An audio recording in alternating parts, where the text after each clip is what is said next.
Thank you, Michael. I'd now like to introduce to you Nicholas Carolan, who is going to officially launch the book. Nicholas is co-founder and director of the Irish Traditional Music Archive, and he's a writer on Irish traditional music and lecturer. And many of us will know his face from the RT television series Come West Along the Road. So welcome, Nicholas.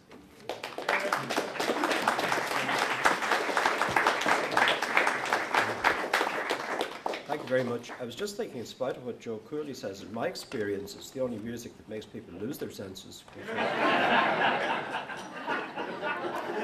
We'd all have been there, I think. So, we're all here to collectively launch tonight the second edition of the encyclopedic volume, The Companion to Irish Traditional Music. The Companion, by the way, not a companion. It's a less than modest title. It's been remarkably edited by Fintan Vallely, who's quietly generalled a whole army of contributors to create this new record of Irish traditional music and this new monument to Irish traditional music. The very existence of the volume raises the question not so much as to what this music is, as to what this companion sees it as being. And the answer is that it sees Irish traditional music as being, of course, a highly multifaceted thing. Songs, ancient and modern, 2 and more languages, unaccompanied and accompanied, instrumental music made on everything from a rusty Jew's harp to a titanium set of uilleann pipes, and on everything in between, including the bodhrán. And this volume has a whole new take on the bodhrán, which I think you'll find interesting. Irish traditional music very much includes, in the world of the companion, dancing, traditional dancing, social, exhibition, private and public. But you'll also find here much on the acts of singing, playing and dancing, and on what leads to and what leads from them. Composition, listening, looking, internalizing, reacting emotionally, remembering, reproducing, and above all, talking about music, discussing, arguing, condemning, and praising. So Irish traditional music, as we all know, is a bewilderingly complex world to the uninitiated. But the companion sees it as one simple thing above everything else, and that is as a contemporary art form. Yes, it's one with a keen sense of its own past and a seamless connection to that past, but Irish traditional music is primarily about now and about people now. It's contemporary. Yes, it's a badge of nationhood. Yes, it's a marker, as Michael was saying, of cultural identity, but it is primarily a work of art, a form of art. Irish traditional music is a form of local art that is curiously invisible within Ireland. It's kind of everywhere and at the same time nowhere. For those of us intimately bound up on it, it blots out the horizon. It's all-consuming. But for the majority of the Irish population, I mean more than 50%, it's almost not there at all. They find it an occasional embarrassment at best, something like the uncle at a wedding, you know, the kind of thing. And some are actively repelled by Irish traditional music. They dislike it. The music and its culture means far more, of course, to the Irish of the diaspora, where it has always been an important link to the country of origin and as a marker of ethnicity and cultural identity.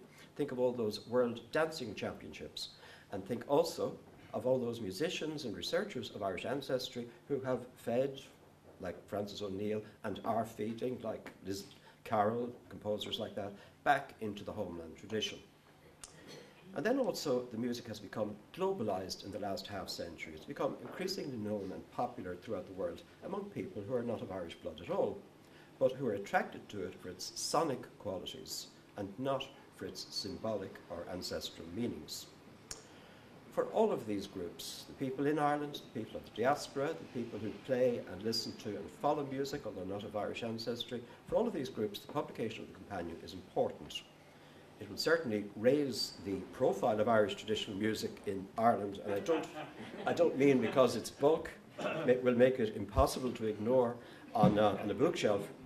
No, I mean that it offers to the uninitiated and the people who might be initiated an attractive and, as Michael said, a lucidly written introduction to Irish traditional music and an explanation of it and of its absorbing culture. It's people-centred.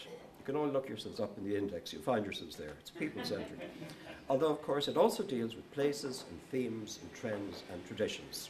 And, as I've said, it's primarily about now, although it deals with all times, back to the Mesolithic, which is when it all started. It, importantly, in what is a primarily oral tradition, places a particular emphasis on dates, reliable dates, and chronologies, reliable chronologies. The Companion is the latest book in Irish traditional music. Launching it in the Royal Irish Academy reminds me of the wealth of unpublished music material that is held in the library here, notably the collections of William Ford and John Edward Pickett, but much else. It reminds me of the many members of the Academy who have made valuable contributions to the collection of Irish traditional music and to writings about it, notably George Petrie and P.W. Joyce, but others. It reminds me inexorably that the very first book about Irish traditional music was written by a young man who was a very early member, if not a founder member, of the Royal Irish Academy. Joseph Cooper Walker was in his early 20s and an under-official up the road in the Treasury at Dublin Castle when he began work on his historical memoirs of the Irish bards in the early 1780s. He was born in 1760.